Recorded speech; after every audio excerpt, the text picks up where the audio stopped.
Hey guys, welcome back.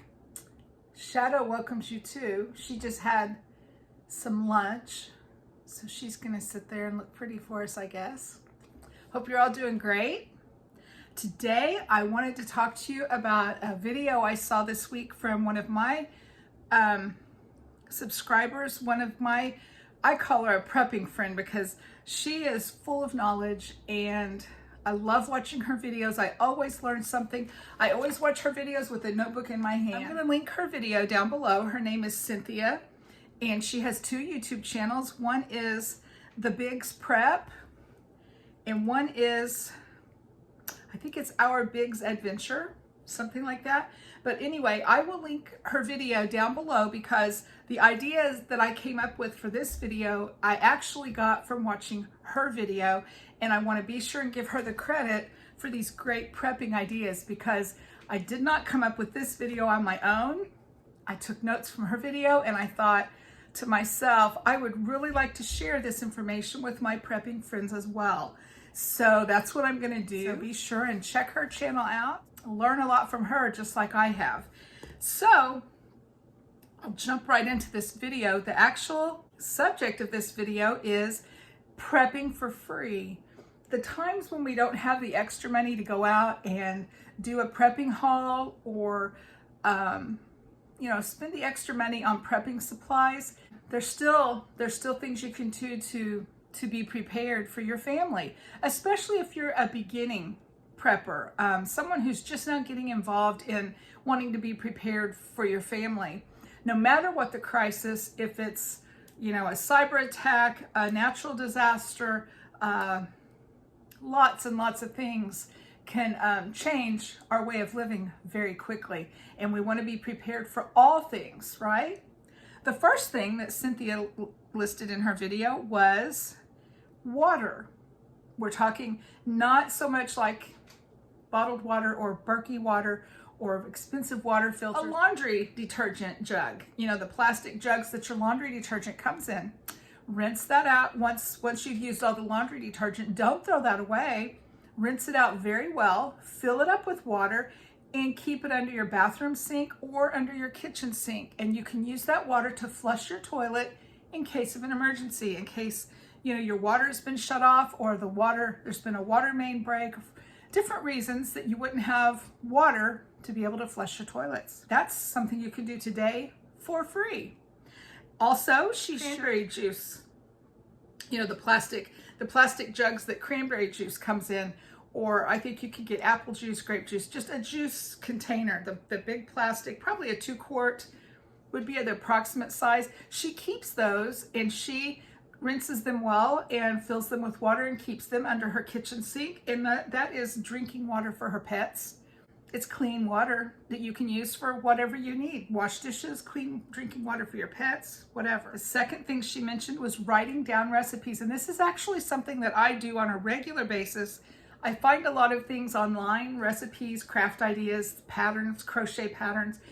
I go ahead and write those out on paper to have on hand, because if the internet would go down or we would lose our internet access, you might want to be able to access those recipes or patterns or whatever. So go ahead and write those down. Get those on a hard copy in a notebook or index cards or whatever.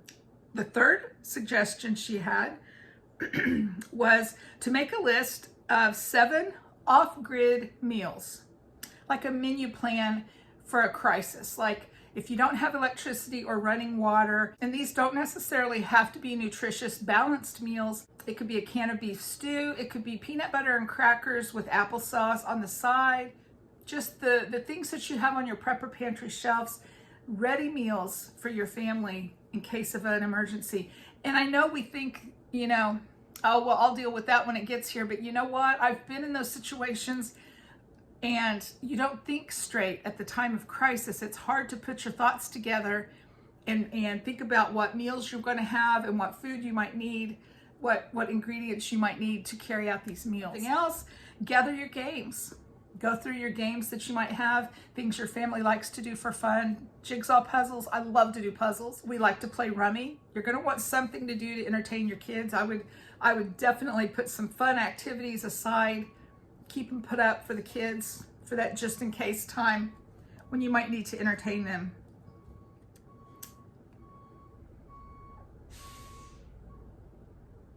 I'm hearing beeping. I'll be right back. Okay, I'm back. They were returning our lawnmower. Every year we send our riding lawnmower to the dealership to be serviced and ready for a new mowing season, and they were bringing mine back, so looks like I'll be ready to mow. It needs to warm up and dry up a little bit. It's very wet and rainy outside today. So anyway, I think I left off with number 5. Make a list of all the things you need to do to get ready. My hair's bothering me right there. Make a list of all the things you need to do to get ready. Kind of go through your morning routine. You get up, you use the bathroom, and you're gonna want water to flush that toilet, so fill up your laundry jug with water, have that ready. You're gonna wanna wash your face, brush your teeth, use Lysol wipes to wipe up the bathroom, make sure it's all clean and fresh and ready to go. Excuse me. Then you're gonna want breakfast. What are you gonna have for breakfast? If you can't cook, you're gonna want maybe a breakfast bar, granola bar, something easy. Next category to think about with prepping for free is lights. What are you gonna do for lights if the electricity goes out? Do you have plenty of candles, matches to light those candles, good flashlights, kerosene lanterns? I have all of the above. Lamp oil for those lanterns, yes, I have that as well. So when the lights go out here, I'm ready for it. Protection, and that goes into different categories that we need to be ready to protect ourselves, right? Keep your property picked up. Anything that's out there like that could be used as a weapon against you, tools. Keep things locked in your shed, and be sure that you keep your shed locked so that you can keep your things safe out of the hands of people that don't need your things, right? So think about protection for your house and what that would look like for your family. Correspondence was something she mentioned. Make sure you have all of your loved ones' addresses in an address book, their phone numbers written down. I would go ahead and purchase some stationery, some note cards, because you're going to want to be able to get in touch with people, to be able to communicate back and forth. And we used to do it by snail mail, right? We didn't have text messages and emails and cell phones and things like that. Laundry. This is something I did mention to you guys earlier. Keeping your laundry caught up. You're actually prepping for your family when you're keeping your laundry caught up. Because if you go without electricity for an extended period of time, you're going to have a lot of laundry to deal with.